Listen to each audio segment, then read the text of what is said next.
Bad movies from good directors. How old is too old for superheroes? Glad 3-8 are incoming, and the sex scene that never ends. Oh, it's time for class. Class is in session! Roll call! Bueller? I'm gonna be late for class. Bueller? Am I hallucinating here? Just what in the hell do you think you're doing? I'm late for class. You are mine now. You belong to me. Did you study for the test? No more complaining. No more Mr. Kimble to go to the bathroom. Nothing. There is no bathroom. Hello, classmates, and welcome to Middle Class Film Class. I'm your host for today, Joseph. I'm Peter. And I'm Tylerella. Tylerella. It's the new nickname that I was recently bestowed upon myself. Okay. Yeah. What is this in response to? Is that Cinderella? Yeah, Cinderella. Or is it yeah. Cruella? I don't know about Cruella, but Wait, so Cinderella, the Disney movie or the band? no, no. Or the man? The Russell Crowe. No, it's based on the Disney animated princess, Cinderella. Tylerelli. Like Yeah. day, it's Tylerelli. Yeah, yeah. It was bestowed upon me by one of our fans Because you were forced to work. Your fingers to the bone. Chores. yeah, yeah. So Tylerella is it's hitting off. It's sweeping the nation. Do you have a dress? Do you have a gun? A glass shoe? I'm not gonna say whether or not I do have one. What does she make you wear? So far, as far as nicknames go, D. D. D? That's a D. Grade D. I thought you were his Oh, nickname, D. nickname D. D. Oh, I thought it was D. really clever. I the Tyler's probably Eye of the like a Tyler's B good. plus. B plus. Yeah. Well, at least I think it's a passing grade. T-Bone. T-Bone's pretty good. Ugh. T-Dog. Oh T-Money. no. Your cat's name has a $sign in it. T-Cash. And, True. and you groan at being called T-Money? I don't. T-Rad. No. Let's just stick with the movie references. to Hey, my welcome name. back, Tyler, Thank you Yeah. for having me back. Yeah, It's you're- great to be for back in the having you. studio again. for allowing you back in. Yeah, thank you. Thank you for joining us. Yes, This it's great to be back. I had to fight a bunch of Wolverines out in Alaska last weekend, so that. What do you think I was doing? Gosh. Yeah, thank you for getting the reference. Yeah. He was in a helicopter shooting Wolverines. Yeah. With a I'm on the freaking streets. I'm a tough guy. Don't mess with me. I'm gonna shoot you To Yeah. Wolverine. with a freaking Yeah. 12 gauge. with the freaking 12 gauge. What do you think? Man. Yeah. But yeah, it's great. I'm very happy to be back. Was our I miss this. and you last week what was the movie you reviewed? It was My movie. Tiptoes. Yeah, right. Yeah, Tiptoes. Yeah. How'd you like that episode, Tyler? I thought that Did you was listen to it? I did. It was it was a strong episode. I think there was something missing from it. Mostly myself. Oh, okay. But I thought it was. You guys reviewed it very well. I wish I could have participated more in the discussion rather than my Letterboxd interview, which I kind of butchered a little bit. But It's all right. Totally fine. everyone got the point. So Yeah. We figured it We out. got the gist. Yada, yada, yada. 1 star, half star F. yeah, that movie was awful. I can't believe, Joseph, you made me watch it. What a great movie. Yeah. Great, terrible movie. It wasn't even The a great. worst. It was The worst. Every decision. Yeah, I don't get it. It was but funny. Hey, you know what? On a positive note, we're in fall finally. Yeah. We've been in fall for a while. Well, I mean, technically we were, but now we are like in the midst of fall weather. Sort of. It's still like 80 degrees outside. But that's Sacramento. Like, I mean, you're not gonna get a Manchester At this point, or though, Massachusetts. like last year, I feel like it was definitely not above 80 degrees. No. I don't know. That's right. Today I wore pants for the first time on a weekend in like 6 months. It has been nice. It's been nice, but I wish I it like was shorts. cooler. I wish I could tell. Leaves aren't turning. What are you talking about? There's leaves on the ground. I'm heartbroken because I can't just wear a hoodie and pants all the time. Yeah. Soon, Joseph. Soon. Yeah, I hope so. Yeah. It's goddamn hurricanes and heat records over here. I know. I mean, Hurricane Heat Records. they warned great us. Band name. That is a good band name. They warned us. They were like they told I think that's the a scientists Bring Me told the us. Horizon album. Is it? They told us. Why are we talking about weather? Tyler, why are Anyway- you bringing down this damn road? This isn't even your episode. Oh yeah, you're right. Anyway, well, He wanted to reclaim as you his can time tell, from last week. as you can tell, listeners, we do have a great show for you today. Don't let the beginning of it tarnish your experience. Disparage it. Banner. Welcome everyone on YouTube and live and otherwise, and of course, those classmates listening to podcast land. Yeah. Let's get into some gab and chatter. Oh, you snuck that up on me real quick. Yeah. Well, let me find it. Find some charity, ye lad. Now's the time for gab and chatter. Gab and chatter movie news, things to talk about, movie related, hopefully. Pete, Yes. what do you have? So I posed a question to the class on the Facebook page, and I just want to reiterate it here and have a little bit of a discussion. So the question is, what is a bad movie or a movie that you particularly don't like, and from a director that you do like? Just like or love? Whatever you like. If you're like, ooh, can't wait, Danny Boyle movie, and then you get something that just pisses you right off. It just pisses me right off. Tyler, you had a specific movie in mind. Yeah, Men from Alex Garland. While not a movie that I thought sucked, I was let down by it because there was at least for all three of us, there was a lot of hype going into that movie. Mm-hmm. I don't know what I was expecting, But not that. Yeah, definitely not that. I think it was. I think I just overhyped myself. Yeah, I mean that makes sense with a director like that. Because I was coming off the high of Annihilation, and then so hearing him getting another movie, because Annihilation commercially wasn't successful, so I was afraid that he wasn't going to get any more bigger budgeted work again. Joseph, what was your pick?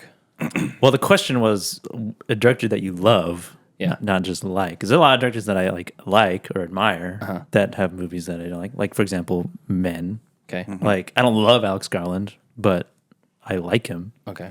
Do you like him? Like him? Like him? No. Okay. But there's it's hard for me to say a director that I love, or my answer was, it's hard for me to love a director when I don't like most of the work, or think at least all of the work has value. is at least good, and definitely none of it doesn't suck. Yeah. I would classify. So you can't pick a Denis Villeneuve movie that sucks or a Nolan movie that sucks. I wouldn't say any of the movies that they've made suck. All right. Or I hate or something. It's a non-answer, but okay. But that's the question, because then you're asking me what's a director that I love? Yeah. Yeah. So it's it would be I haven't seen all of Malik's work. I'm not sure if I would think the other stuff, maybe his more newer stuff, would not be as good as the other stuff. I think Hidden Life is the newest stuff, isn't it? Or do you mean like Knight of Cups and stuff like that? Yeah. Okay. The kind of lesser known. I'm gonna get to those one day. Or I could say I haven't seen all of Denis Villeneuve's stuff. I mean, Polytechnique is good. I've seen Polytechnique. That's good. What's the other one? It's called Avalanche or There's Maelstrom. Maelstrom. That's the one I'm thinking of. I haven't seen that one. Yeah, I haven't seen that. Enemy, I would say is I wouldn't say it sucks. Just not but as I just most memorable. Didn't hit me that hard. Yeah. It is memorable in a sense. It's so fucking weird. Mm-hmm. But it's hard for me to say this sucks, but I love you. Yeah. I'm in love with you. Well, I love the Coen Brothers, and I hate Lady Killers. Mm-hmm. That movie stinks. Yeah, It's not a good movie. heard And it's not one of good the only things. movies that they've directed that they didn't write themselves too. It's an adaptation. It's like a remake, I think.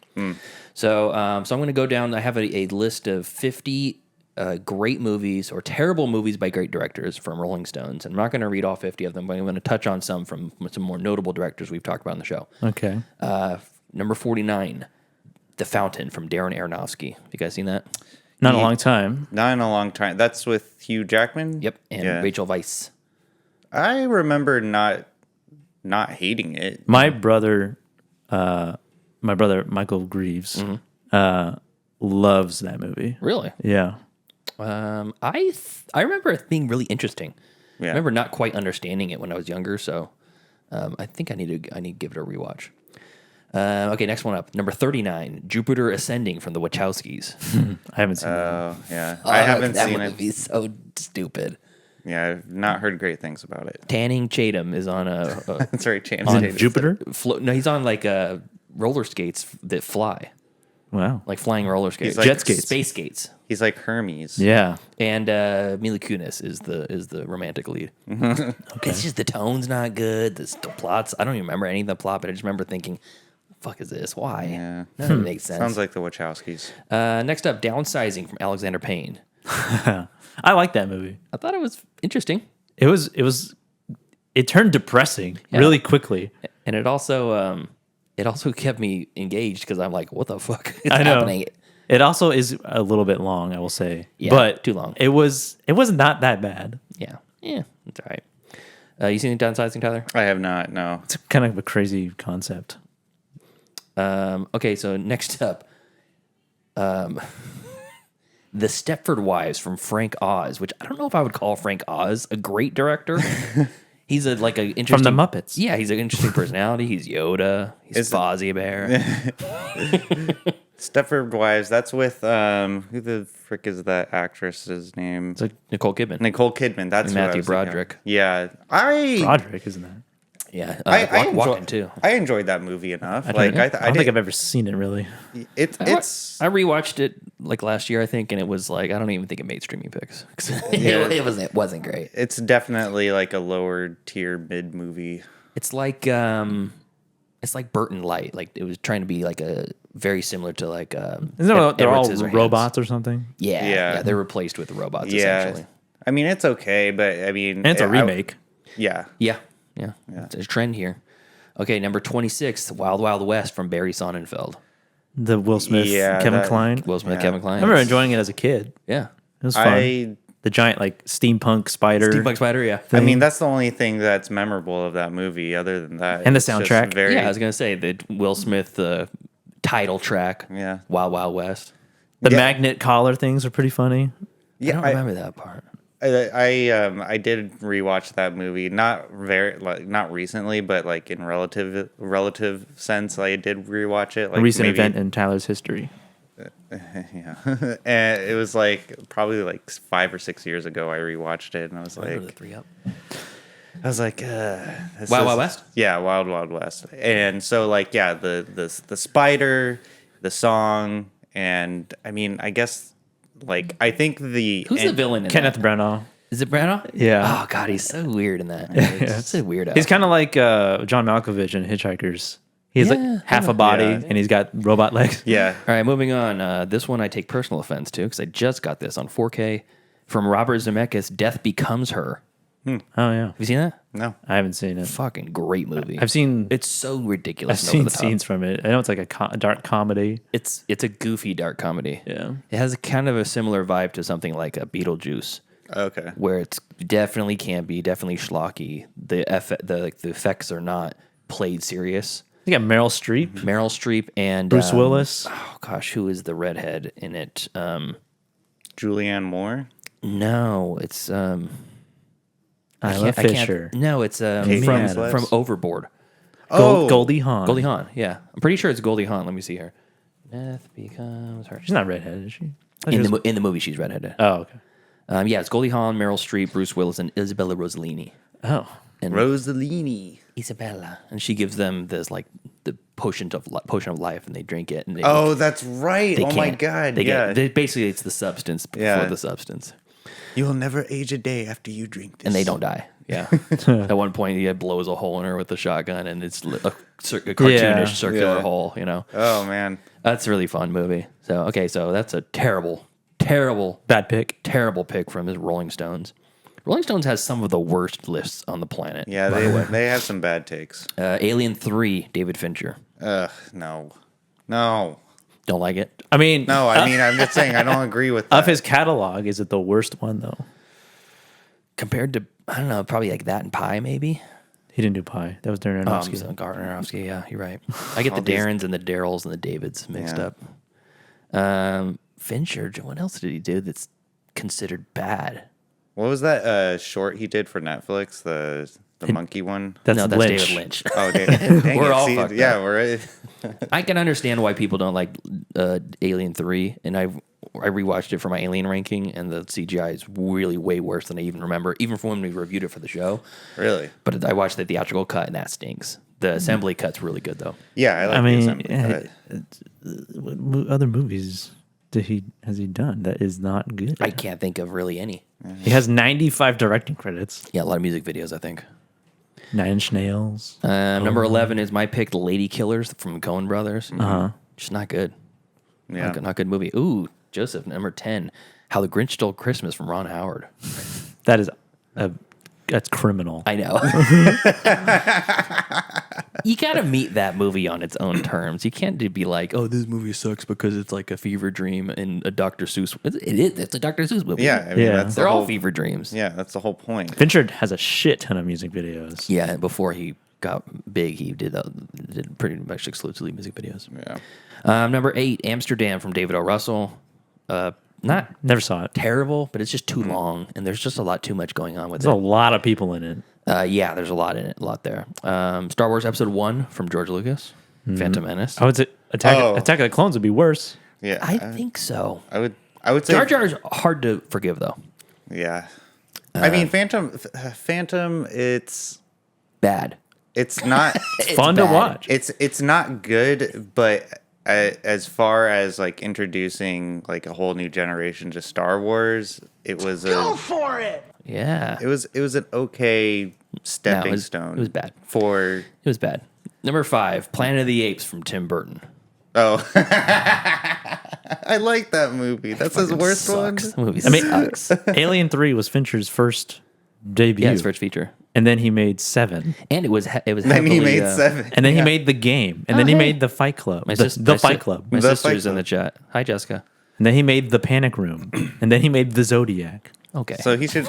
And then he made the girl with the dragon tattoo. And wasn't Yeah, he he did. given Alien 3 like while it was already in production? Like he was given this project, so he had to like scramble to like make don't know. it. I'm pretty sure that's like the lore of Well, Alien 3. I don't think he had to scramble necessarily, but they cut the shit out of it.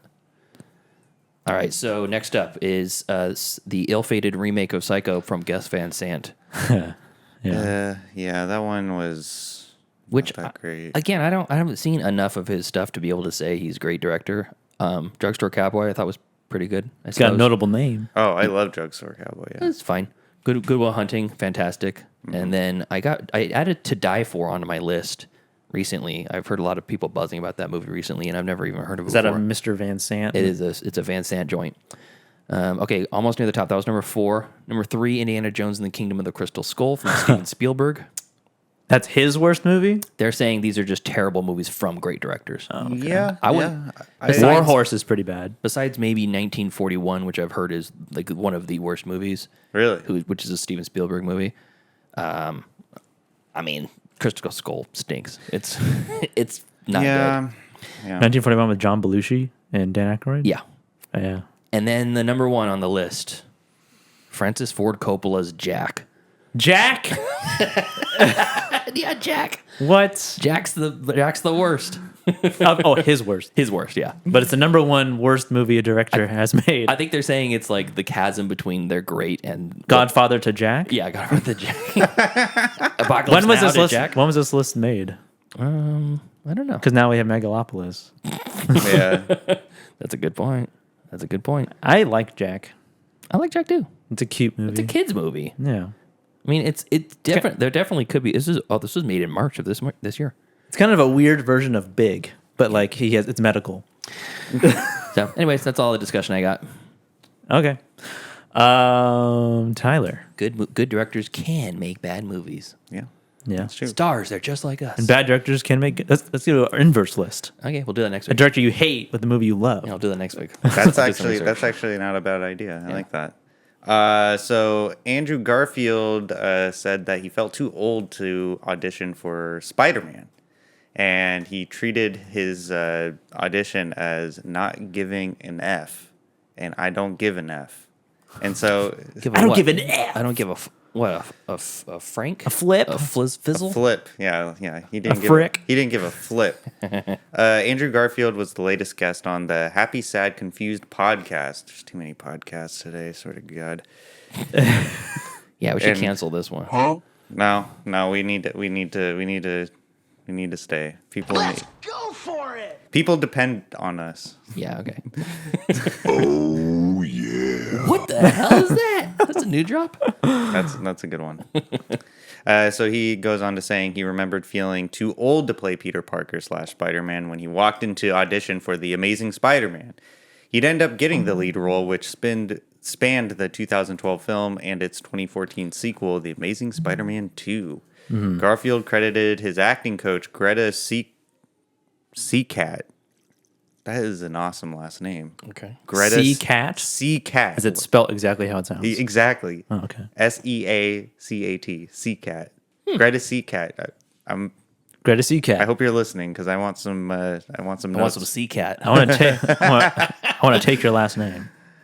For helping him nab Spider-Man as her advice before his screen test made him treat it like it doesn't fucking matter. He was 29 when he filmed that. Right? Spider-Man.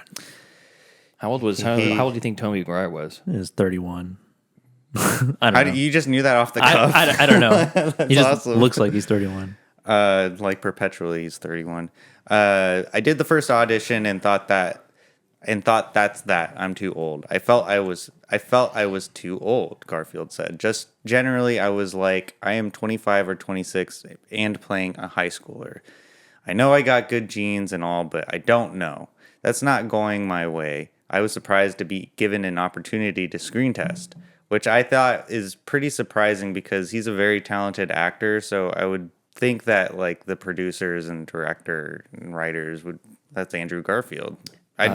Tobey Maguire was 26. Oh, okay. Okay, so a little bit younger. Still, I mean, Tom Holland was like 7.5 or something like that when he filmed. Height-wise. Yeah.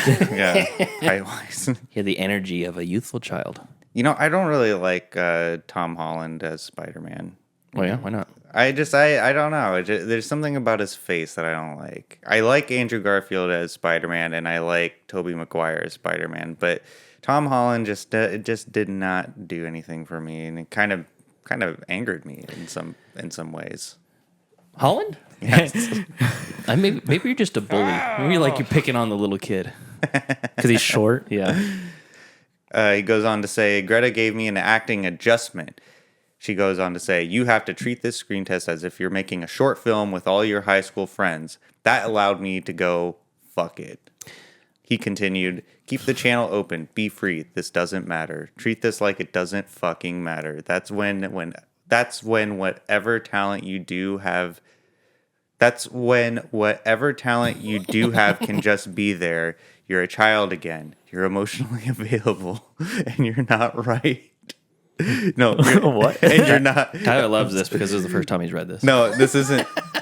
My reading comprehension's a little spotty right now. You're emotionally available and you're not tight and trying to get it right. That's what it was, a little tongue twister. Okay. I remember that feeling of it's always about I don't give a fuck with this Garfield. What's with this guy not giving an F? I know. Come on. Is he British? Yeah. He is? Yes. I thought he was American.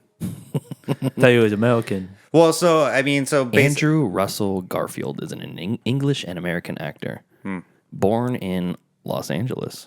I mean, but the point I'm bringing up is that I'm really glad that Andrew Garfield can like approach like an audition that he might think he won't get, but he just goes out and he throws out his chops and people love it. I'm glad for Andrew Garfield. I can't even think. And he doesn't even care. He doesn't give an F. He doesn't give a fuck. Yeah, he doesn't give a fuck. And so it makes me wonder. It makes me wonder that maybe if some of the other great actors in Hollywood, if they have auditioned for roles that they think that they probably would not have gotten. You know who does give a fuck is Val Kilmer.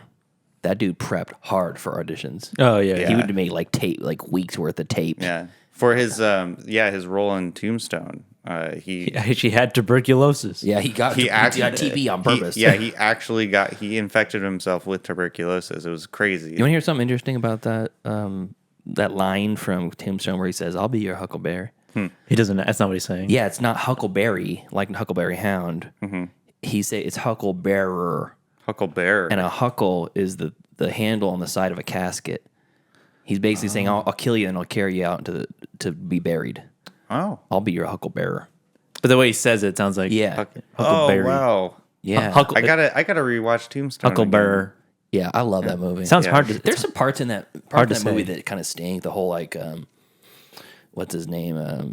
The guy that played Snake Plissken. What's his name? Kurt Russell? Kurt Russell. Yeah. His whole like romance thing where he's like riding the horse and rolling around in the flowers in the field and stuff. Yeah, that was funny. I'm like, what is this? That felt a little. Is this? Yeah, Right, that Hallmark. that felt a little bit out of place. But it kind of made me wonder, like, is there any other actors out there who just like did an audition just because like their agent said, "Well, you should just try it That's out." literally all of them. They're like, you need to work. That's their job. You right? need to pay me. Well, I know, So but go to the fucking audition, but the- you old bastard. But at 26, yeah, you old bastard. It got me thinking though, and I kind of want to do some research on it. That is there any other actors who like basically had a role fall onto their lap that they didn't really care for, but ended up killing it? How are we supposed to know that? Most of Bruce Willis's career, probably. I don't even care. Yeah. Nor do I want this. I don't even like acting. I think like Nick Cage, maybe a lot of his stuff. He just says yes to everything. Yeah. Yeah, well, yeah, He's like- that's true. My broker says yes. I feel like he I need to owed pay the IRS. he owed China a lot of money or something. He owed the IRS a ton. Yeah. Him and Wesley Snipes were like about to go to jail Wesley Snipes did go to prison for tax evasion because he stopped working. He's just like, I'm gonna ride that Demolition Man money until the ground. Well, yeah, because I mean, you can infer of his attitude towards life in regards of Wesley Snipes because on the set, I think it was like Blade Runner or not Blade Runner, Blade 2. He was just getting stoned in his movie trailer the whole time. And the reason why he had to wear sunglasses all the time because his eyes were really red because he was high. There is no racial bigotry here. You're not allowed to say that, Tyler. Why? What did I do? Blade 2 is so sick. I love Blade 2. Yeah. Guillermo del Toro. Yeah. Yeah. Dope. Aren't they making another Blade? He was According to Wesley Snipes in Deadpool and Wolverine, they're not. Oh, Talk about that later. dang. Anything else, Tyler? No, that's it. All right, me. You, What do Joseph. I have? I got a couple things. So I guess another Andrew Garfield story. Wonderful. Piggybacking off of what Tyler's talking about. So he's in a movie coming out soon. It's an A24 movie starring Florence Pugh and Andrew Garfield called We Live in Time. And We Live in Time. Looks really sad. We Live in Time. And That name sucks. all right, take it easy. He's easy there, Tyler. We live in time. Easy there, Tyler. We Live in Time. Liler. Wait, Tylee? That's it, Tylee. Tylo Ren. That's an A. That nickname's an A. Yeah, that is. Okay, so he's been doing press. They've been both doing press, and he was on the Happy Sad Confused podcast. Motherfucker, this This- podcast the- gets too much ink. The very same podcast. It's like we have a stock in it or I something. guess. It's the same interview. And it was in front of a live audience that this was recorded, and there was a video of it on YouTube, and he did this. Well, I interview. mean, we have a live audience right now. Yeah, we we do. And so he is recounting some scenes that they filmed in this movie, and it's like a love story that takes place over like a period of years of their You relationship. mean time? Yeah, through time. We live in time. Yeah. And Easy, Tyler. What? Let him get the story out. Sorry. and so they're talking about a sex scene that they did, Florence Pugh and Andrew Garfield, and it was the first take of this specific sex scene. And he says, we do the first take of this very intimate, passionate sex scene, and it's a closed set, which means it's only me, Florence, in a room together, and the camera operator, who is the director of photography, and a very lovely man called Stewart. Stewart. That's the name of the DP. the scene becomes passionate, and we choreographed it, and we get into it, as it were, and we go a little bit further than we were meant to, just because we never heard cut, and it's feeling safe, and we're like, okay, we'll go to the next thing, and the next thing, we'll let this progress. By the end of it, there's taking a Cleveland steamer on her. Oh God. Garfield continued, telepathically, we're saying to each other, this definitely feels like a longer take. However, neither of them heard director John what I'm Crowley saying. stop the We Live in Time scene. I look up, Garfield looks up, and in the corner is Stewart and our boom operator. Stewart has the camera by his side, and he's turned into the wall. And so he's basically just turned away from them as they're, and because they were so into it, groaning and moaning very loudly, they couldn't hear, they couldn't hear the director yell cut. She just thought it was Andrew Garfield yelling "fuck." Yeah, fuck! Oh fuck! Fuck harder! God damn, dude! And all I could think was, Oh, yeah. Very good, very good. yeah. Kevin in the chat says that's method acting. I know. And doing scenes like that, just in general, has got to be strange to do, like in any case, in any scenario, in any situation, in any setup. Yeah. Just to do in general, but then to like do it and then just like not know when to stop. It's like you'd think that there would be some sort like this, some cue, like the DP wasn't like, "Hey, guy," he said cut. that's how Tyler knocks on my front door whenever he comes into the house. His knock is like, knock on the door loud. I don't want them to know that I'm here. Yeah, they already know you're there. It's fine. Oh, that is so that. I heard that story, and then everybody who posted on Twitter just retweeted it with the guy standing in the corner from Blair Witch. Yeah. is the DP. I know. He's sitting in the cuck chair. What? So wait a second. So at some point they just kept going, and he was so embarrassed that he turned away. Huh? Turned away. Oh, the turned DP. into the camera, into like the corner? yeah, because he heard them say cut, but then the actors didn't. So he just, I'll just turn around. Yeah. Oh, I see. So the director says cut. DP goes, they're not stopping. So this is not a scene anymore. But no one decided to like intervene. Like, hey guys, tap him on the ass. Hey everybody, just so you know, like, it stopped. But I mean, like in this world, it's just like in Windy City Heat, where there's actual full penetration. And I don't know if it's like the director's like, no, I guess we're getting good stuff here. Yeah, hold on, let me get some coverage and get a POV. Well, I mean, like, who like, I mean, are you really holding it around him like this? You're really gonna stop with Florence Pugh? Come on. That's a very creepy thing to say, Tyler. Yeah, it was weird that when Andrew. Well, I mean, like in a consenting. It was way. weird when Garfield said, "Now I become death, destroy our world." That was a weird line to include in that scene. I know, a little bit out of place, don't you think? Yeah. And then afterwards, the DP's recording them sitting naked in a chair. Yeah. Yeah. Analyzing what they did. Wow.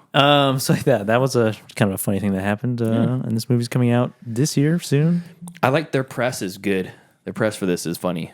Yeah. Like I feel like she's a very realistic person, and Garfield kind of reminds me of Jake Gyllenhaal, where they're just kind of goofy, normal people. Yeah. And when you interview them, they say normal, strange things. Yeah. Instead of like the pre-prepared publicist answers, you know? Yeah, they seem like they have actually like good chemistry. So hopefully the movie's good. You know who else has good chemistry? Bill Nye the Science Guy. Am I right?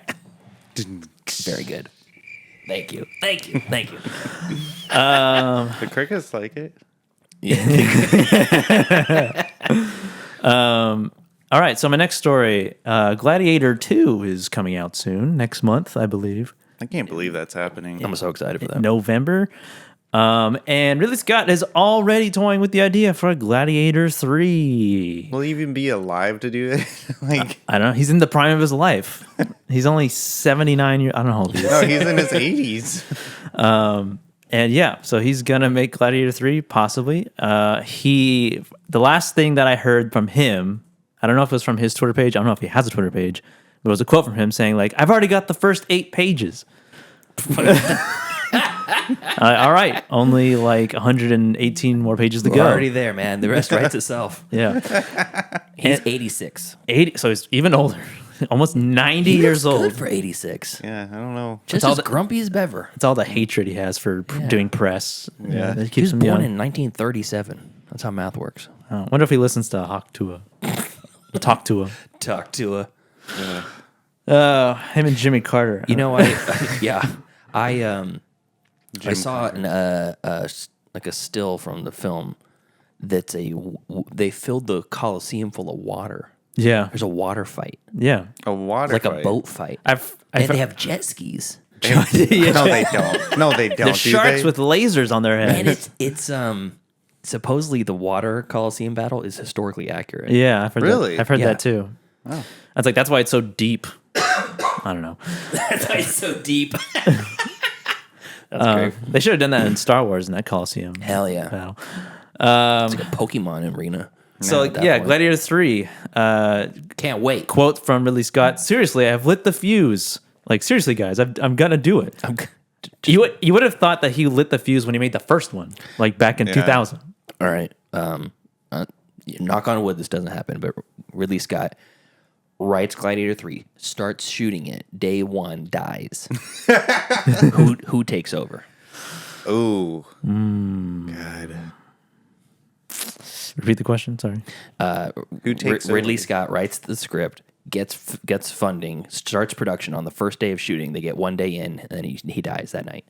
Who takes over on directing? Quentin Tarantino. Talking like we're talking a Kubrick AI situation. Denis Villeneuve. He's not available. Why is he not available? Because he's making Dune Messiah. Oh, okay. But you're right. That is probably the really good answer. Can you imagine Quentin Tarantino taking over that project? Yeah, guys, I got this. It's Gladiator 3. What was that? Him snorting cocaine? Yeah. Okay. Okay, so now we're gonna do. We need a foot shot right here of Mila Djokovic. Okay. So I'm gonna say Jan de Bont. Jan de Bont. What he twisters? What did he do? Twister, Speed, Deep Blue Sea. yeah, I can see that. Yeah, because I want the whole Coliseum to be Michael full of water Bay. and sharks. Michael Bay wouldn't be a bad one. It would be a very different movie. It would. Yeah. Anyway, J.J. anyways. Abrams. Oh, J.J. Abrams. Yeah, come back, J.J. Where are you, JJ? Yeah, he's been doing TV, I think, and like producing. Producer of Cloverfield. Where are you? So yeah, I'm already toying with the idea of Gladiator 3. You know, seriously, I've lit the fuse. Oh, he did say that. The ending of Gladiator 2, spoilers, I guess, is reminiscent of The Godfather, with Michael Corleone finding himself with a job he didn't want and wondering, now, Father, what do I do? So the next film will be about a man who doesn't want to be where he is. Okay, well, I guess he just ruined Gladiator 2 for everybody. Yeah. Technically, you did. I guess so. For our audience. This is out in public forums, so... Steven says Nolan. Yeah, I mean, maybe, I don't know. A historical, like an ancient historical movie from Nolan. Yeah. That'd be interesting. Yeah, I would like that. Well, Nolan did he did The Prestige. That's a That's not period piece. ancient. It's a period piece, though. Yeah, it's not Yeah. ancient. Real quick, before we move on any further, your fan club is in the chat, Tyler. Huh? Who? Steven says, Tyler, I want you to know that I sincerely enjoy you and your takes, your true blue personality, and it's wonderful and outrageous. Oh, thank you. And then he says, Tyler, the impression king. Aw. We want to give. I wanted you to do like a Jamaican accent.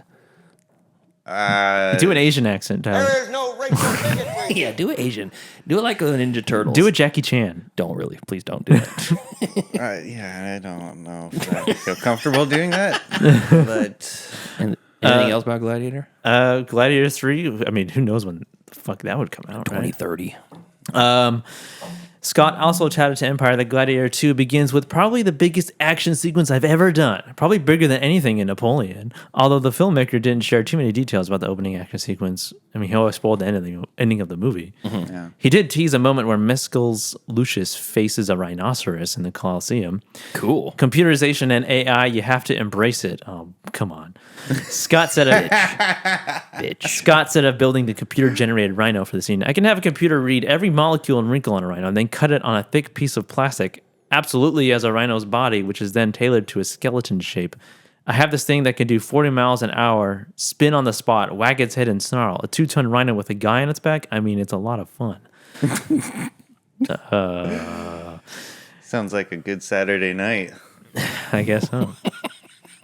But yeah, Gladiator 3. 8 pages in? Yeah, he's got a script to write or script to finish, and then yeah, I guess we'll see what happens. Yeah. Hopefully the second one's good.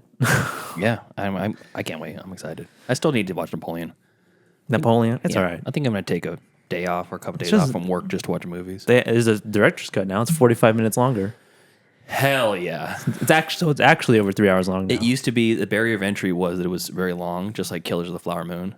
And then they released a director's cut and add an hour, and I'm like, all right, I'm in now. all right, I guess I'll watch Rebel Moon. Yeah, we're going to watch both Rebel Moons back to back with Tyler. Yes. Yes. But yeah, that's all I have for news. So let's get into some stream picks. Movies. Wanna watch a movie? Yes, I do. Disney Plus. Oh, HBO Max. If I don't get the pick, show's over. I have grown accustomed to Hulu Plus. Amazon Prime. I like Netflix. You found the pick. Stream picks. I like your dramatic pauses before you say things. Movies that we watched on the streaming services that we will either recommend or not recommend to you to watch or not watch, whatever you want. Just rolls right off the tongue. Pete, what do you have? So I got a number of movies. I'm just typing in the chat. I want to see if anybody in the chat's got streaming picks to recommend. I'm in the middle of a not Friday the 13th, Nightmare on Elm Street Freddy Krueger binge. I'm watching the entire series. Yeah. I'm going to do a mega podcast with some fellas from another movie show. It's like 5 of. I've done the Halloween mega episode with them. I've done the Child's Play mega episode with them. Friday the 13th. Yeah, Friday the 13th. Yes. And now it's time for Freddy, and then eventually it will probably be the Leprechaun series. Oh, God. Yeah. I've also done the Hellraiser. So the far, Hellraiser. Hellraiser. And that I wasn't on the show for that. I was just for fun. I think it was actually 4 binge movies, but I was just participating, watching along. And Hellraiser has the lowest lows. I'm sure. Of the franchise, of any of the franchises. I remember you disparaging a lot of the sequels. It is bad. So I'm in the middle of a Nightmare on Elm Street. I will not give my rankings until later. But How many do you have left to I'm watch? 5 in. There's 2 more. Does Freddy vs. Jason count? It is. I'm going to watch that as well, and the new one with Jackie Earl Haley, Oh, okay. the reboot from 2019 or something. Yeah. So there's technically 7 from the original series, then Freddy vs. Jason, then the reboot. So 9. I'm going to do 9. So I just finished number 5, Dream Child.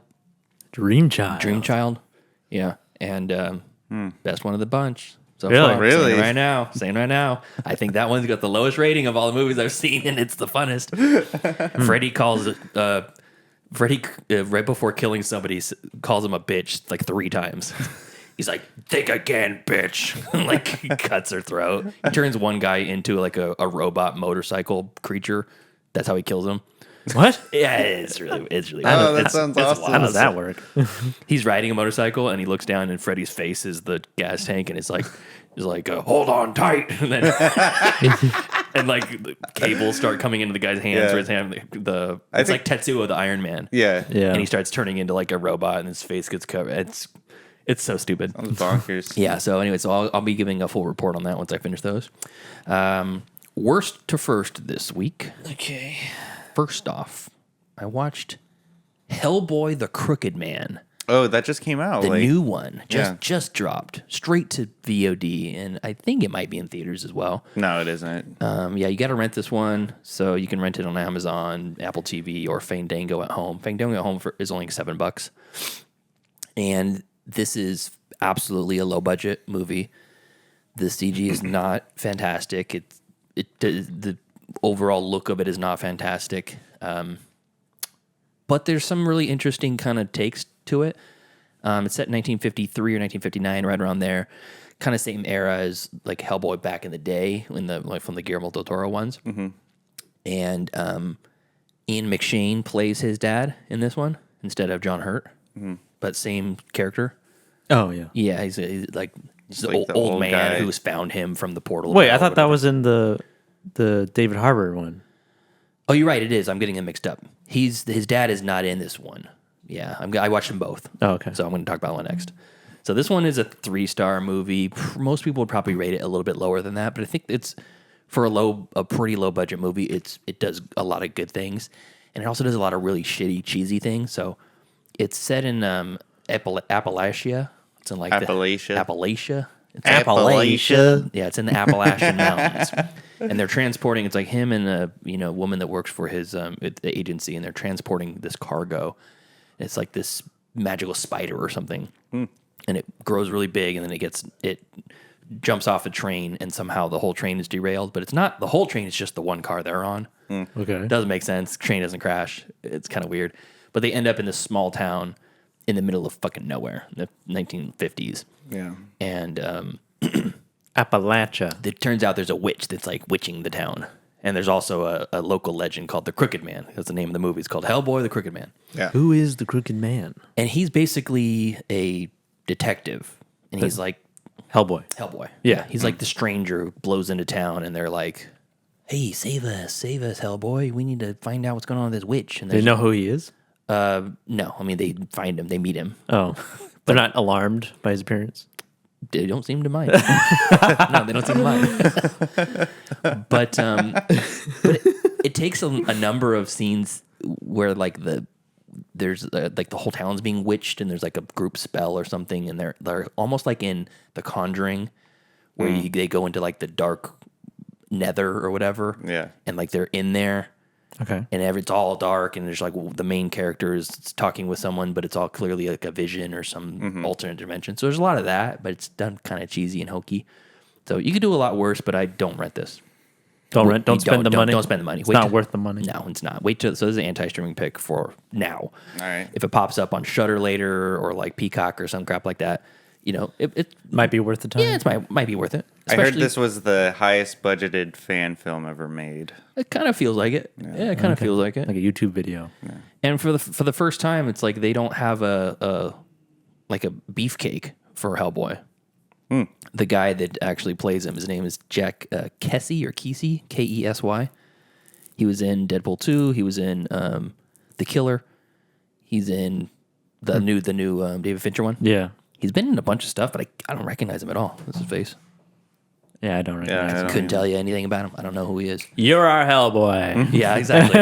And he's not like a big hulking beast like David Harbour's big. Yeah. Ron Perlman's a big fucker. Yeah. This guy just looked like a normal guy.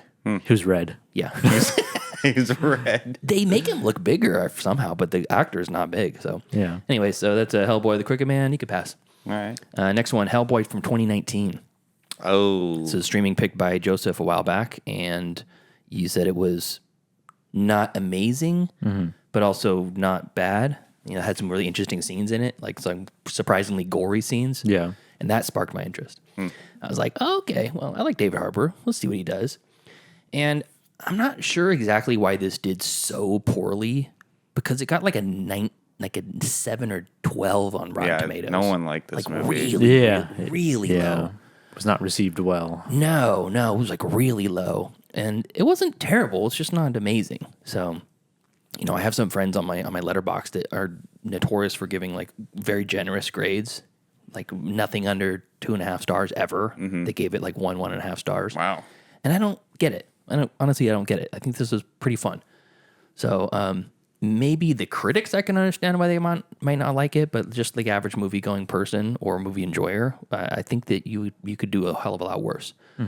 So the overtly shocking brutality is probably what sticks with me the most, because there's a giant battle. Yeah. There's some gory shit that happens in there. There's some monsters that are summoned near the end of the movie that are like disemboweling people right in front of the camera. Yes. Yeah, that was fucking gnarly. It's crazy. Like all of a sudden you're just like... They have like a peeler. Yeah, it's kind of like, War of the Worlds, where you have the tripod going down and people are getting vaporized left and right. And you're like, holy fuck, these people are all dying. Oh, they're using their blood to mist the roots or whatever. Yeah, that's crazy. So it's just kind of surprisingly grotesque. And there's they have a Baba Yaga in the movie. What's a Baba Yaga? It's like the house with legs, basically. And it's the witch. The witch is the Baba Yaga. Oh. She's basically a witch, but the house she has a house that's like a witch's hut. It's like a home that has chicken legs on it, so it can move around the woods. Creepy. And he somehow gets there, and her creature design is fucking great, really good.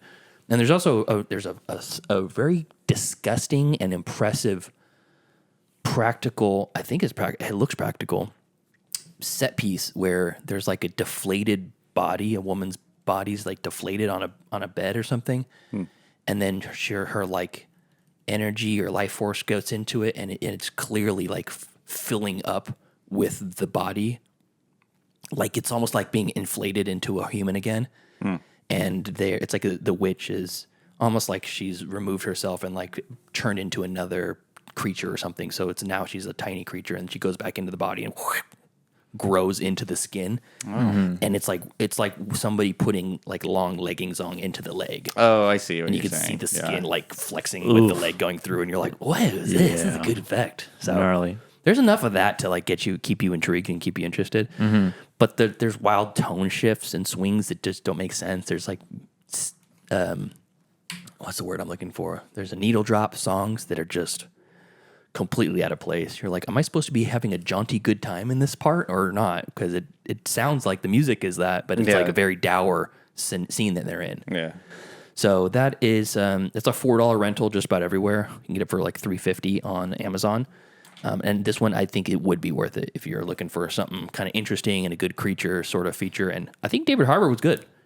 Yeah, it was just like the troll, the big troll fight was like the giants. It wasn't like the highest budget movie, so it kind of looked a little. You could tell, but yeah, I thought it was kind of funny as well. Like Harbour himself, he had like a running gag with like his giant hand and a phone. Oh yeah, he's like, I do have a soft touch.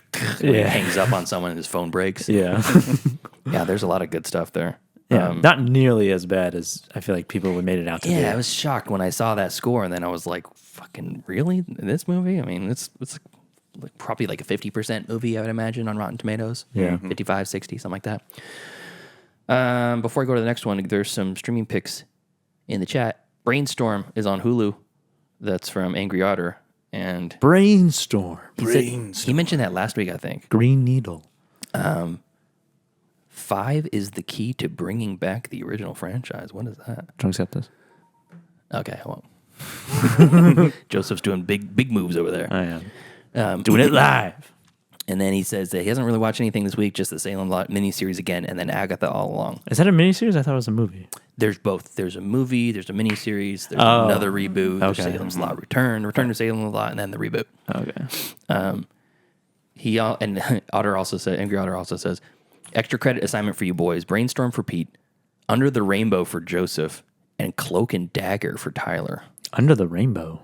Interesting. Cloak and Dagger, I think that's been recommended to me before. Well, there you go. Now you got another recommendation. I can't guarantee I'll watch it this week, but I'll give it a shot. Angry. Okay, next up. This one is streaming for free on Paramount. It's a movie that I really had no interest in at all. Thought it's a stupid concept to do in general. And then I saw a couple of people that I respect give it some really good reviews. And I saw some people I really respect give it some really bad reviews. And I go, okay, well, now I have to watch it. And this is Apartment 7A. Streaming on Paramount Plus. This is the prequel to Rosemary's Baby. Oh, that's why the poster looks so familiar. Yeah. It's and I only saw Rosemary Baby like 3 years ago for the first time, something like that. And I thought it really worked well. Yeah, it was effective. Yeah, I like Rosemary's Baby. Yeah, maybe like this. All right. Why do you say it like that? And I just said, all right. Okay. I think the original is one of the more effective movies that still holds up from that era, and they don't always work well for me, and it just nailed it. But the prequel is, I think, like a welcome addition because it adds lore to the Rosemary's Baby universe. Julia Garner, she's the one from Ozark, that also from Appalachia, has the the blonde curly hair, and she's almost unrecognizable in this. She's got straight brown hair, and she plays the character at the beginning of Rosemary's Baby that is the friend of the neighbors. They're like, oh yeah, we're letting her stay with us because she has no family. Oh, okay. And then they find out later that she dies, and you're like, oh no, that sucks. And then now Rosemary is now being ingratiated into the family. Right. So she plays, it was like all about that character. And who is it? Who's the, what is her name?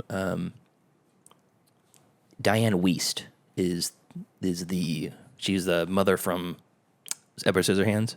Oh yeah. Oh yeah. So she plays Weist? Weist.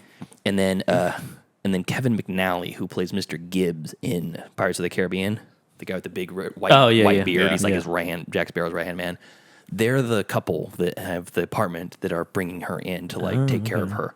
So they're playing the characters from the original movie, and Diane Wiest does a really good job of have that annoying sort of overbearing neighbor, and has that same sort of tone and cadence that the original woman had, the original actress had. Yeah. They're trying to do a First Omen thing. Yeah. With this. Yeah, very similar. It's funny how it landed in the same year. It's like this iconic, demonic sort of Is it? cult movie. What? Is it a coincidence? Maybe not. It's that Hollywood groupthink. Yeah. So, anyways, overall, I thought this was really good. I think Julia Garner and Jim Sturgis are both unrecognizable. Jim Sturgis. The guy from Across the Universe. Yep, Across the Universe.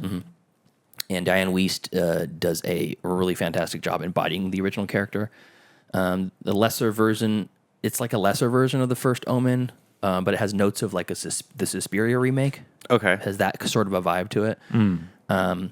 I'm a little generous with my rating. I gave it 4 stars. It's probably closer to 3.5 for most people, but it may also have something to do for my love for the director of This Is Last movie, Relic. And that was a movie that I just fucking absolutely loved. It just hit me emotionally in a place that I didn't expect.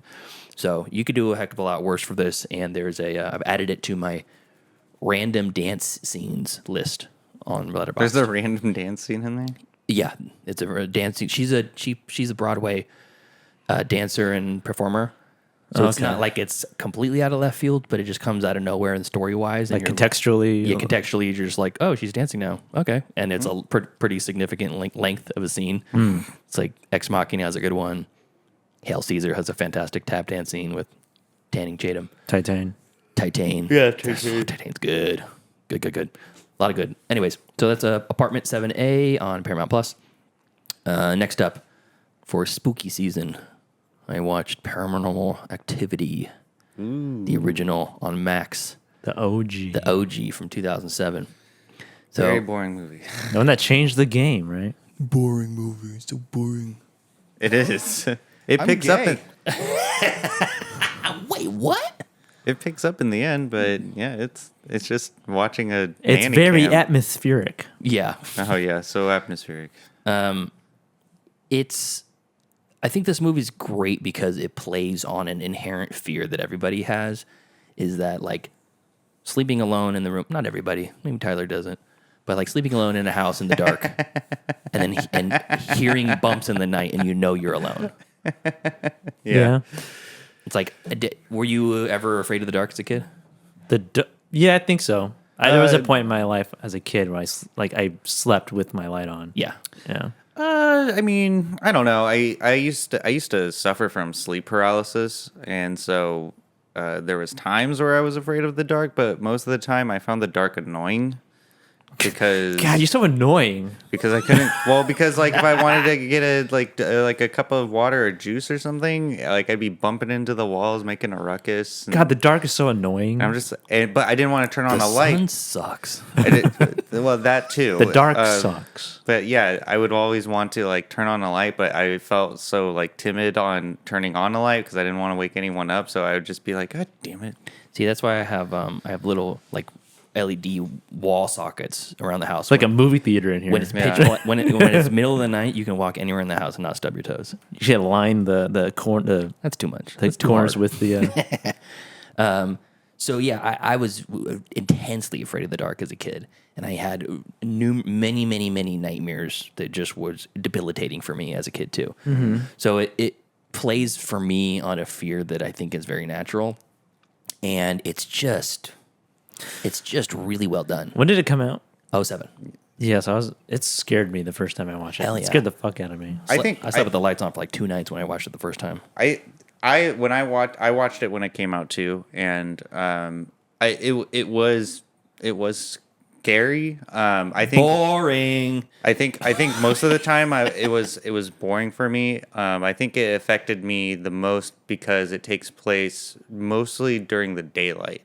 When you see the demonic interactions happening during the daylight. There's almost none of them during the day, unfortunately, in this one. I think you're thinking of the second one. Oh, Second one happens a lot during the day. The first one that's the Ouija board catches fire, right? That's in the first one. That one gave me like goosebumps. Oh yeah, fuck her husband Mika. That guy's a dick. Yeah. She's like, promise me you're not going to go and buy a Ouija board. And he goes, I promise you. He buys a Ouija board. And then he like steals it or borrows it from somebody. I didn't buy it. I didn't buy it. It's like, fuck you, man. Yeah, I remember thinking, why is the door wide open? Yes, the whole time. It's great. I think in that sense too, it's good filmmaking for for scary movies. The 2-story house. The outside of the room is the stairs down to the rest of the house, and it's then just you can dark. see down the hallway, and you can see the 2 open doors to their spare rooms too. And it's just dark. Yeah. The house is too big for them. Yeah. It's but really then effective. the stomping when it ran in and shut the door, that scared the fuck and out the of me. flower on the ground with the three chicken feet. The chicken feet. Yeah. I was like, when I saw the chicken feet, I was like, motherfucker. It's a chicken. It's a chicken. It's a giant chicken ghost. It's a demon. Every night with the fucking chicken. But I so we watched that. We watched that last night, and then and as the movie goes on, for people that don't know Paranormal Activity is, it's a husband who's like a day trader, and he gets a big ass camera, and he decides he's going to record the spooky things that are happening in their house because his wife says, "Oh, that noise we heard the other day, it's probably my ghost. I've had a ghost following me my whole life." Yeah. And so he wants to capture it on camera. So they record throughout the entire night using Firewire, throwback, and connected to the computer. And as the movie goes on, it gets increasingly more aggressive towards them in the middle of the night. The demon. It goes from like the door wiggles a little bit to the blanket gets pulled off the bed and nothing happens to they hear a huge loud thud and there's one of the pictures on the wall are broken. It's over Mika's face. Yeah. And then they find a picture of her in the attic. I'm not going to ruin all of it, but it culminates. The final scene though is really effective. So every night this starts, it says the date, and it's like October 12th or whatever, September 27th. Yeah. And and Brianna the first night, Brianna goes, "Hey, that's almost tonight." And then the next night it was like, "Hey, that's almost tonight." And I was like, "Soon enough, the final night's gonna be tonight. It's gonna be October 11th." Yep. And the fucking final happens, and then the screen pops up and it says Mika's body was found on October 11th, and we both look at each other. We're like, "Holy shit!" It was it was one of these moments. Oh my god, we called it. Oh my god! Of all the days to watch it, we watched it on fucking Paranormal Activity Day. That's some serendipitous I shit, know, man. Serendipity. Yeah, it was crazy. Yeah, that whole last act of the movie when obviously things progress to a very aggressive level, and it gets like scary. And then the second one is it's like her sister's house. Yeah, it's on like the side of town. It's her sister, and then it's like a continuation. It ends at the same time. Yeah. So a couple comments in the chat. Number one, Stevie says his streaming pick is Wolves. It's on Apple TV. George Clooney and Brad Pitt. Was fun. Need to rewatch. Pitt and Clooney were spot on and full of charm. Not a movie, but The Penguin also. Oh my god. Bookshelf. Yeah. Angry Otter says Tyler's not wrong. It's just cheap editing tricks. Pretty lazy. Paranormal Activity. Yeah, Paranormal Activity. And I think less is more. No, I think that's a testament to just how effective it is because it's using. I mean, as I'm watching it, I'm like, I wonder how they did that. Well, clearly there's somebody under the bed pulling that blanket off. Yeah. And I'm like, just using very simple rudiment. It's like Blair Witch. Yeah. It can be, and it is for me one of the more effective found footage movies. Yeah, and you would think on paper it's a static camera watching people sleep. It's like it sounds boring. It does, right? But it plays into a very natural fear and a realistic fear there. So you think without this, if this wasn't a thing, we would get something like. I mean, this is divisive as well. Probably even more so. The Skinamarink. Oh, yeah, probably not. That's interesting. Skinamarink is now that's just nothing. That's a test. That is testing your patience. Angry Otter says his film camera uses Firewire.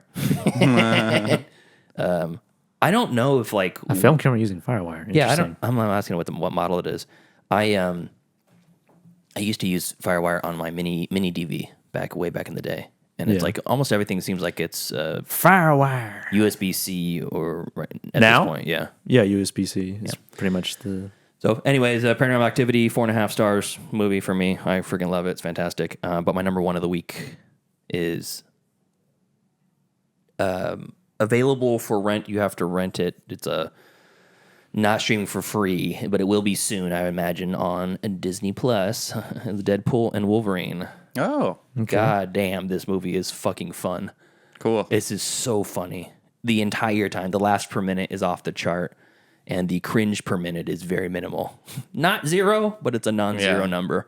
There is some cringe, but the amount of fun poking of fun at Disney, 21st Century Fox, previous comic book movies, other previous like reincarnations and rehashes of comic book movies. There's so many fucking cameos in it that I've seen. A couple of them got spoiled for me from like random GIFs and little small clips that people had posted online. And I'm like, it would have been great to have that guy fully of a surprise for me. As it were, there was probably 10 times more cameos that I didn't expect. Oh, really? They have cameos from the original X-Men.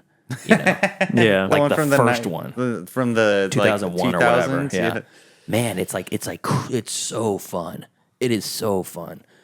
Stevie loves it. He says it's the best Deadpool yet. I have to agree. It's so fun. Do you know what the camera that is? Canon XH-A1? No. I don't know that. We gotta watch Angry Otter's movie. Which one? He The made- one he just made- recommended? No, he made a movie. Oh. He made a movie. It's Well, he can- camcorder. Well, he can put it on the wheel. Canon XH-A1S. Oh, wait, no. HA1. High definition camcorder. $368 on Adorama. Hell yeah. Hey, Jack says he stopped by just to say that he's cleaning his house. Oh, We moved the time just for you, Jack.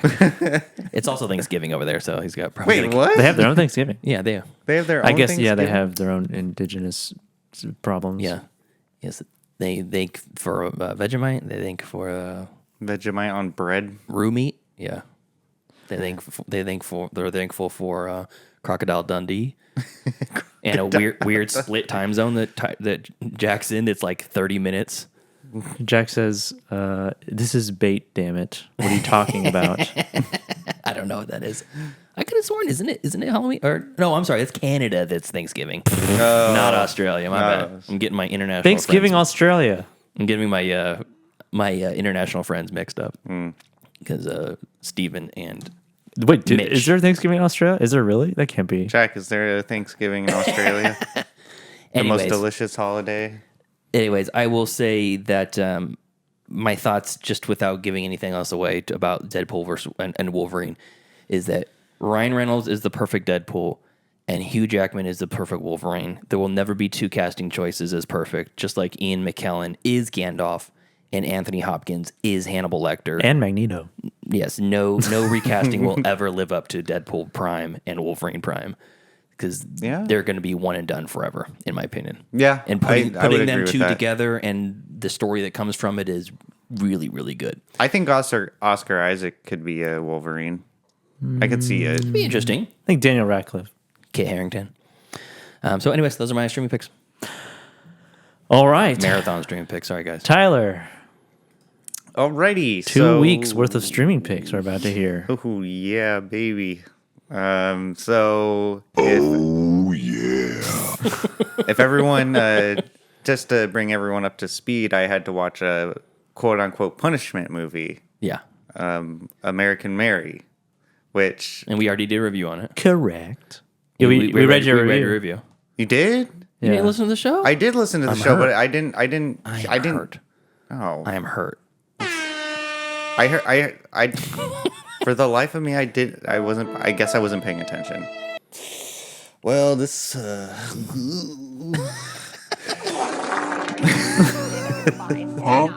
Good point, Joseph. Please clap. Okay. What's going on? Well, Joseph is unregulated in his sound drops. Yeah. well, to pontificate on American Mary, without the letterbox review that was previously read, this is a streaming pick for me. I really like this movie. American Mary? Yeah. Cool. I don't know who put it on. I can't remember. That was you. No, I didn't put it on. Someone else suggested it. Oh. I really thought this was a fun movie. I think it really goes downhill quickly in the end. But in the beginning, like the first half of the movie, I was really into it.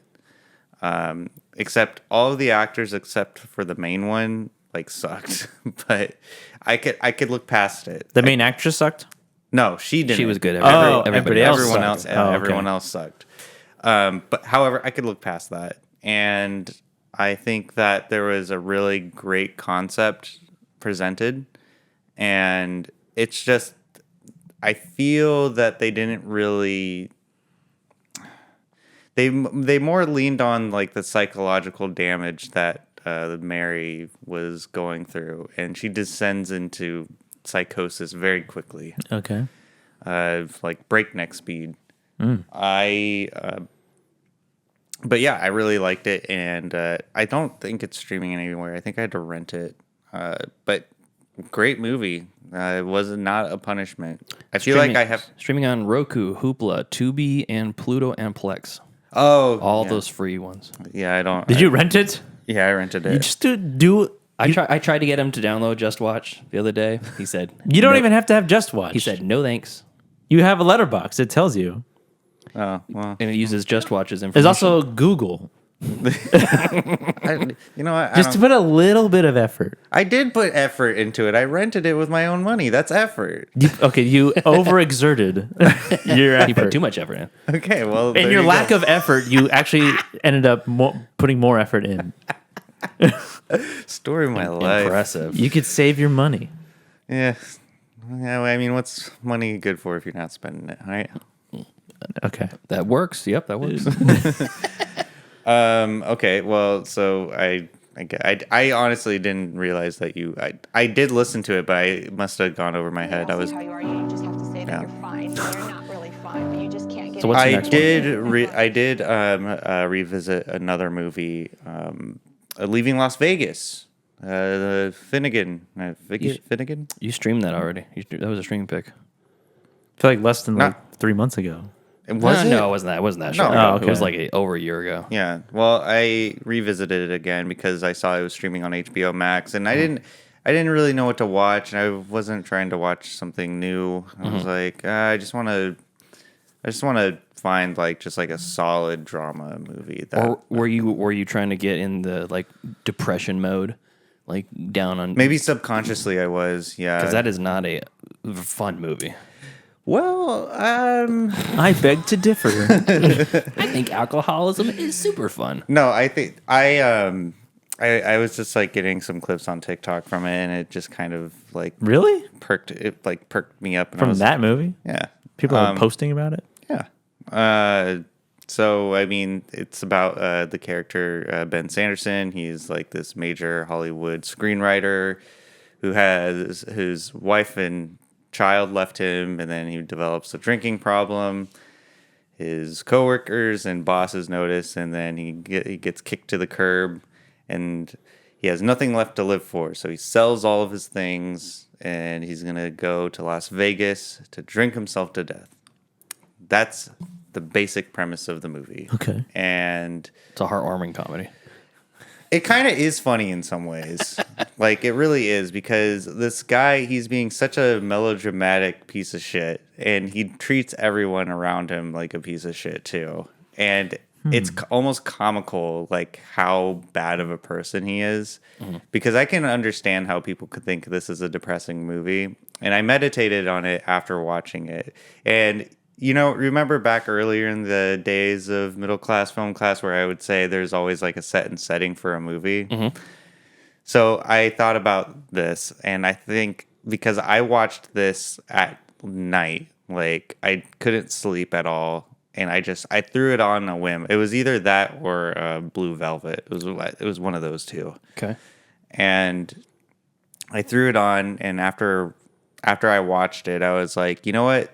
A lot of people are going to say that the ending was not a happy ending. I beg to differ. It is a happy ending. because the main character reached his goal. Mm-hmm. He went to Las Vegas and he drank himself to death. That's a happy ending for the character because he got what he wanted. Mm-hmm. Like it was a win for him. And I think that he died probably in the best way possible. I've seen that movie. It was not good for him. And he says, this is not good. Shouldn't glorify this. I'm not glorifying it. I'm just saying. I'm saying in the movie. Oh, yeah, no. But yeah, also he doesn't. you too. Yeah, I worry about you. I worry about you, Tyler. I am the law. I do not glorify it. But I thought to myself, because when I first watched this movie, I think I've seen this. This would have been my third time watching it. Mm-hmm. Because the first two times I was just thinking, man, poor Nicolas Cage, poor Ben Sanderson. Mm-hmm. I mean, he died doing what he loved, but still. But then on the third watch, I thought to myself, well, I mean... But on the third time... This is what he wanted. And, I mean, he's a piece of shit anyway, so, I mean, the world's probably better off without him. That's not true. There's always a redeeming thing. There's no redeeming qualities to that character. Yeah, if he were to stop being a stinking drunk, maybe people he'd be a are decent capable person. of change. Yeah, that's all. Is that right? It is. It's true. So are you saying Hitler was capable of change? Sure, he could have been. Yeah. He chose Hitler? not to. Yeah. He could have been. He could be a better. But he didn't, obviously. Yeah, he didn't. Your words, not mine. I don't know what this is. But this was, Nicolas Cage. He got nominated for an Oscar for this movie. And I think that it also got me thinking about Nicolas Cage's roles and the roles that he chooses. And I think that he's such a punk rocker of an actor because he will, when he gets like serious dramatic roles, I think what made me realize this was when he took the role the main role in Pig. Mm-hmm. Like, it came out of left field because he was dealing with like a lot of like financial drama in the media and stuff like that. So I think by that point in his career, he'd already paid off his debts and he was able to choose his movies a little bit more specifically. Yeah, and I really like that he's more like on his sleeve about it, whereas like other actors are a bit more cagey when it comes to choosing their own roles. They're like, well, if that director is not directing it, I'm not gonna do it. Mm-hmm. So anyways, they should be more like Nick Cagey. Yeah. Pull a Nick Cage. I think he was he portrayed like that sleazy Hollywood executive very well, especially in the beginning of the movie. It was kind of funny. You see like all the pages on his desk, and he's just womanizing. It's really sweaty. He's very sweaty in that movie. Pale skin. And then he dies with the woman on top of him. I mean, wouldn't we all want to go out like that? Angry Otter Maybe says, not a gay man. Angry Otter says that maybe if people would have been nice to Hitler about his paintings, his trajectory would have been changed. It's all about choices, Tyler. Yeah, it's all about choices. Says Angry Otter. So that is streaming on HBO Max, and you know what? Honestly, like I've been a bad co-host recently, bad boy. so bad boy. Yeah, that too. So I would like to request another punishment movie. No, you're not getting another punishment movie. Why? No, I know what you're doing. Daddy may have some more. Nope. Nope. I'm not going to be part of your misery porn. I'm not going to let you drink yourself to death on bad movies, Tyler. Are you saying it because you enjoyed actually American Mary and it wasn't a punishment movie? Yes. Okay, here's your punishment movie. Follow through with the promise you made to Joseph and I that you're going to watch our movies. Okay. Our streaming picks. Watch one of them. Okay, that is a true punishment. I like how that is a true the punishment. start of your streaming pick for this week, you're like, I didn't know what to watch, and who the hell knows how to even find movies to watch nowadays. What are movies anyway? I know. And like, what's good, what's bad. I wish there was somebody who could tell me that. So I just picked the movie I've seen 10 times. I've streaming picked already on the show. They have a plethora, a sea of episodes now. Yeah. Every week. I put them in the title of the podcast too. I know. If you watch it on YouTube, it's not in the title, but on the podcast, you can just see. That's a good. Oh yeah, I forgot about that one that Joseph was talking about. Yeah. Watch one of those. There's your punishment. Okay. Fair enough. That is punishment. All right. I don't want to watch. I gotta watch a good movie. A maybe good movie recommended by. I gotta watch a good movie. Well, that's all I have for this week. Okay. All right, me again. Hello. So I'm just gonna go in somewhat order, kind of a random order. Okay. I watched newly released on Amazon Prime, Killer Heat, starring Joseph Gordon-Levitt, Shailene Woodley, and Rob Dryden of Game of Thrones fame. I haven't heard of this one. No, sorry, not Rob Dryden. Richard Madden. Rob Dryden is a totally different person. I don't know why I assumed that was his name. Richard Madden from Game of Thrones. And this was a very slightly above mid movie. What's it called again? Killer Heat. Killer Heat. All Killer right. Heat. And Joseph Gordon-Levitt plays an expat PI and is hired to investigate a suspicious death in Greece, where jealousies run deep amongst the victim's powerful family. This movie is pretty predictable in where it's going, and you can kind of see it coming maybe like by the end of the first act.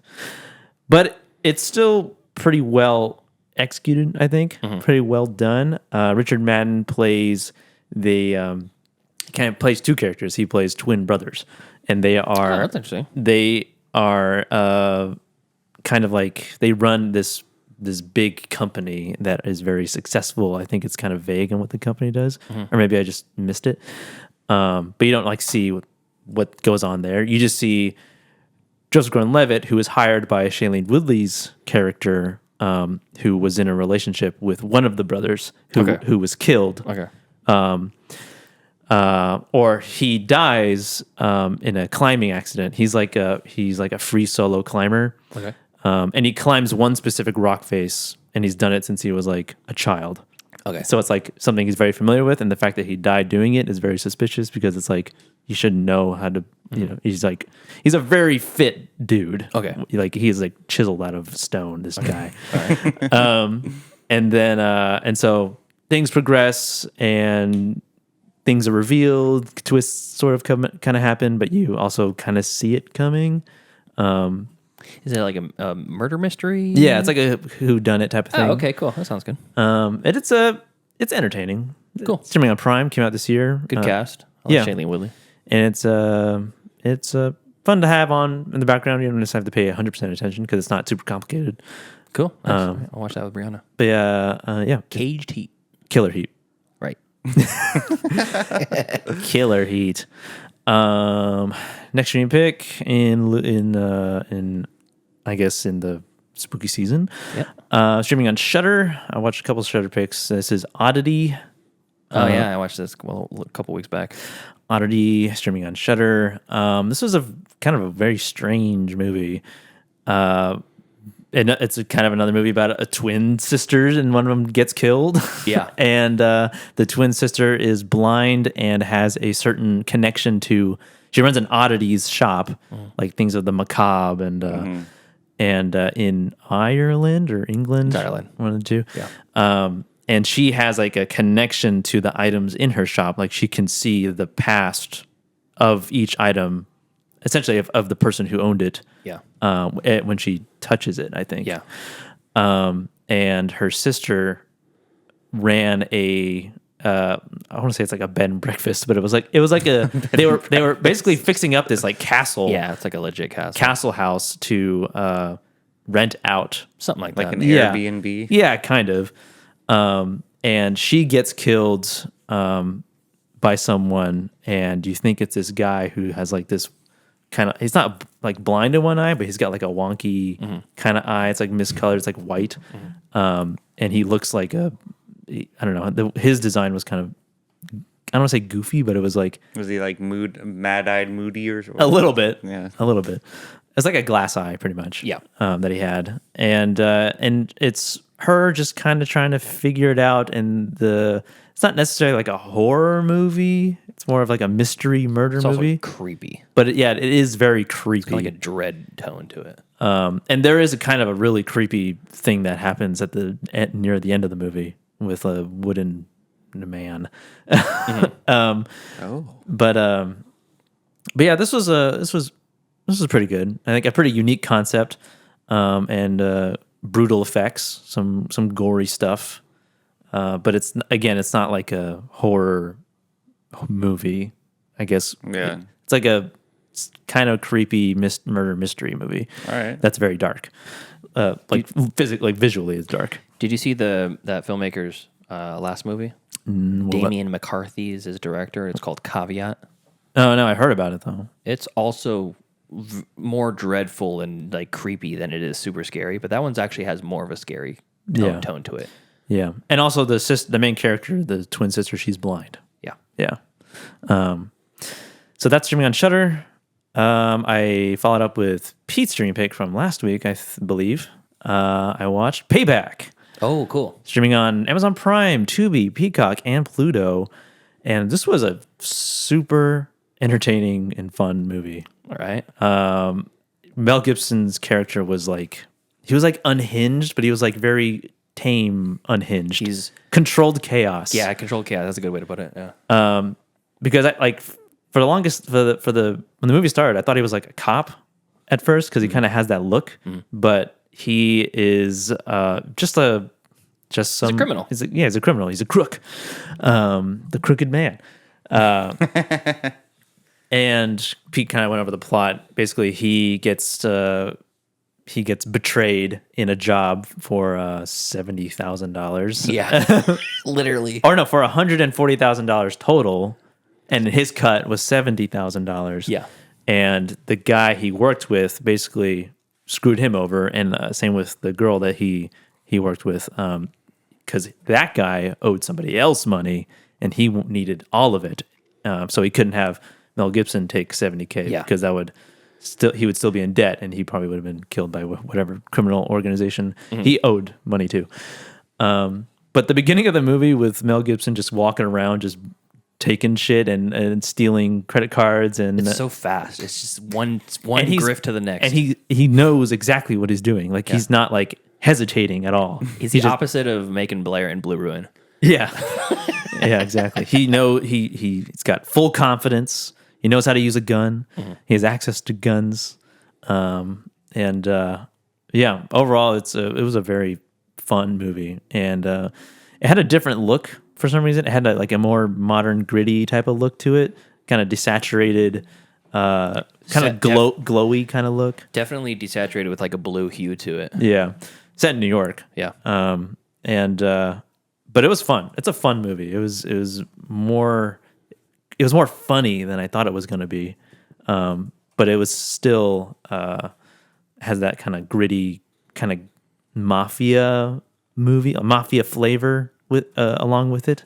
Yeah, but it was a mafia seasoning because it's not like a gang mafia movie. It's more just like a revenge movie because he's just trying to get exactly his $70,000 back, and his dialogue and his delivery of the lines is great.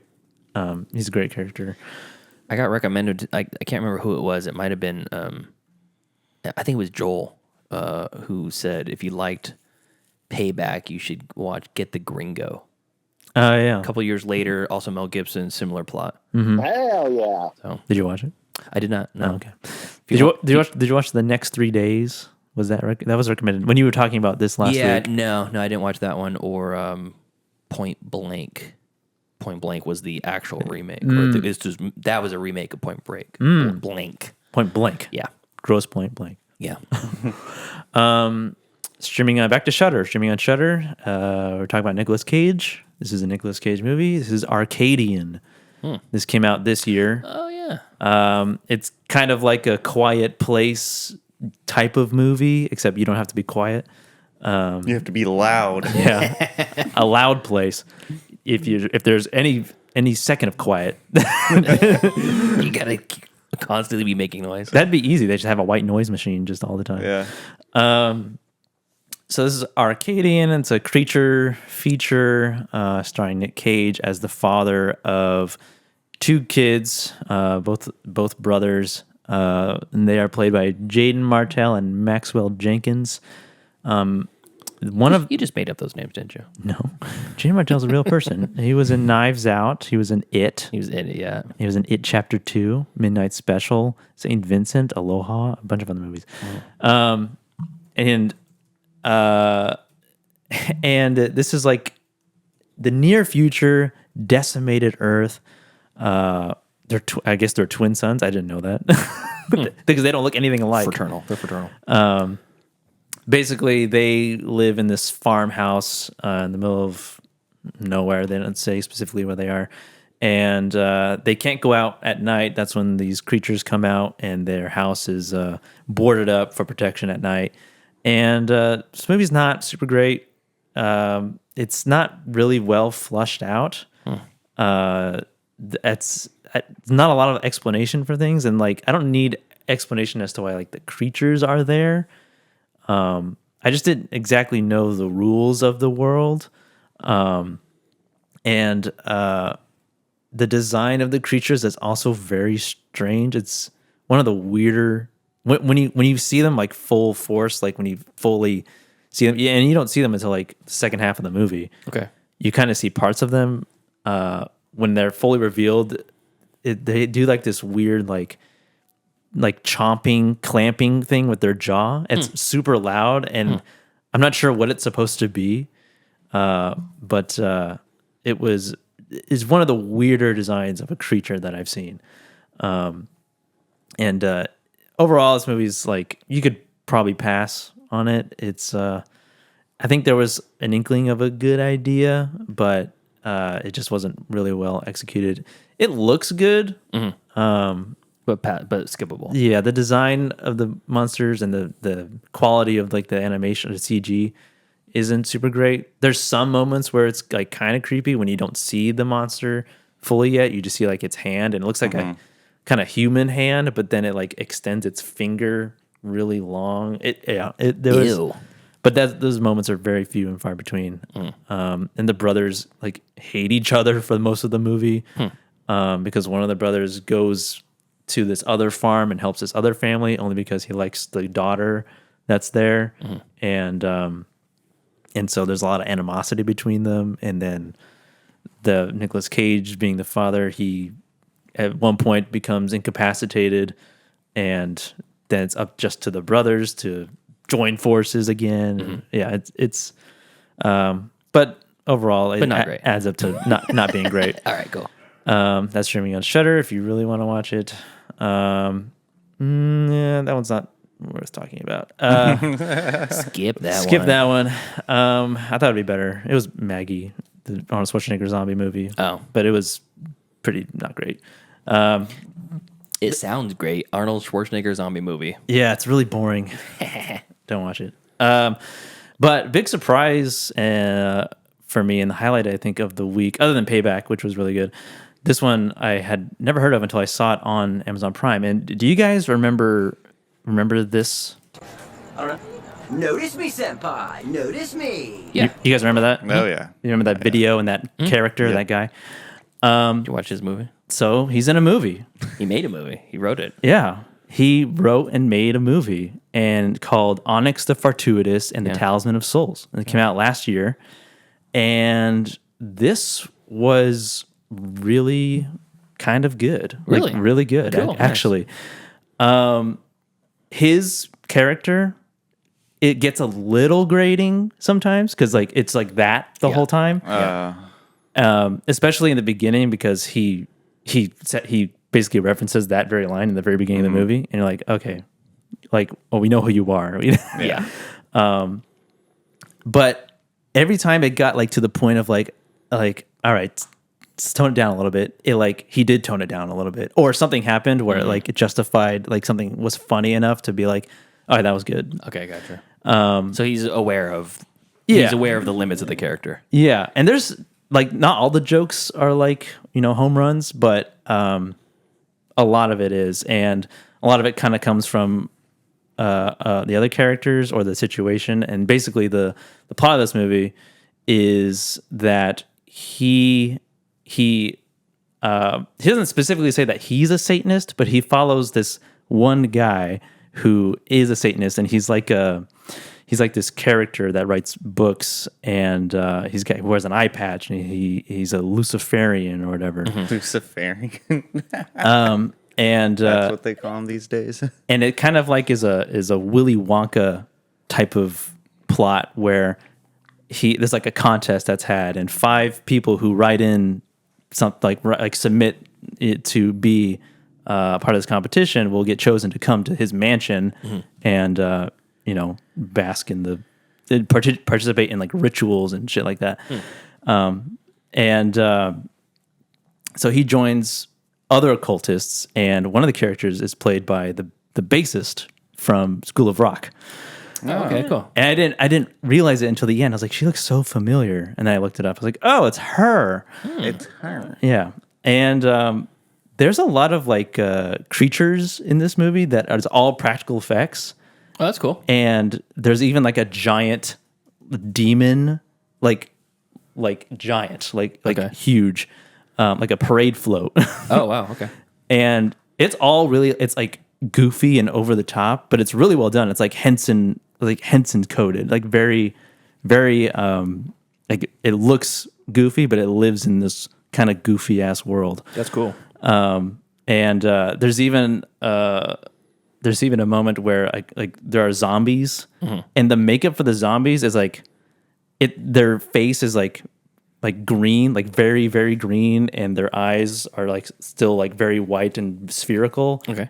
But it works for this movie. Good. I'm glad it's you liked it, because he's just a comedian, and Andrew Bowser Comedy. Yeah, is his website, I think, or YouTube, and he's got a million characters, and that like Notice Me Senpai guy is one of them. Yeah, he's kind of like Brian Jordan Alvarez. Oh yeah, he's got TJ Maxx as the sitting guy, the guy that talks with that crazy accent and with the big lips and the big eyes. Yeah. But he's got a million other characters, and I'm glad that Onyx the Fortuitous. Yeah, it worked. I was like, when it first started, I was like, I don't know if this is gonna be good, just because like his character, but and how he delivers his line is just very like that, like notice me, senpai, notice me. He talks like that the whole time. But there's a point in the movie where when he gets nervous, he starts to sing Fievel. Where he starts to go somewhere out there. But a lot of quirks with him. Yeah. But overall, it was a super fun movie. I enjoyed it. Very good, like Halloween comedy movie. Cool. Now it's streaming on Prime for free. I'm in. Yeah, Prime and Tubi. Cool. So yeah, those are my stream picks. Beautiful. All right. Anything else? Yes, we do have some business to attend to. Oh, we do? Yes. Oh. Okay. Is this voicemail related? This is voicemail related. Oh, yes. So the voicemail. It's come to my attention. I don't know why I handled the voicemails, and it's come to my attention that people have been contacting the old voicemail number that goes to this poor lady. Did you hear us talk about it on last week's show? No, I didn't. Okay, so you didn't listen to I last did. week's show. No, I did listen to it. I just like I wasn't. I was and I wasn't. Why don't you stop talking for a while? All right, thank you. We had a whole segment about it. Well, we gave the whole drama, which is great. You're getting to follow up on it now, but everybody knows what happened. We have a new voicemail number now. Oh, we do. Oh, okay, cool. So please reach out to this voicemail number. That is 209-283-1716. Ignore the old one. You're going to make me go through every old episode and update the fucking show notes for that phone number. Aren't you? No, you don't have to. Leave it I'm up. doxing a guy. It's a lady. Okay. How do you know? Did you call? Yeah, I did. Did you talk to him? No. Did you apologize? I should have. You should have. Yeah. Because I don't know. What would you do when you called her? I just hung up. Panicked. Oh my god. When she answered it, she sounded like this wasn't new to her. She's like, "Hello." Oh my gosh. Hello. Angry Otter says, call and leave a voicemail this month because it'll be turned off by next month. Someone else will have it. Maybe. Well, so anyways, yeah. Okay, great. Wonderful. Okay, so thank you to our cool ass yard duties over on Patreon. That's Javier, Heather, Michael, Steven, and Chris. And if you want to support us through Patreon, go over to patreon.com/middleclassfilmclass, or just subscribe and tell your friends and watch on the YouTube page. Until next time. Thank you for joining us as we gab and chatter live or otherwise. Follow us later on in the day if you're streaming live, or later on in the week if you're in the podcast. As we review what The Hunt. Yeah, The Hunt from 2020. Follow us on Facebook, facebook.com/MCFC podcast. Send us an email, mcfcpodcast@gmail.com. And follow us on Instagram at Middle Class Film Class. And please refer to that number that I just previously talked about. There you go. And follow us on TikTok at Middle Class Film Class, and on Twitter at Podcast MCFC. All right, we'll see you next time. See ya. See ya. Class dismissed. I gotta get out of here. The bell doesn't dismiss you. I dismiss you. You're free to go. See you next week. See you later. See you later. That's a wrap. Great show.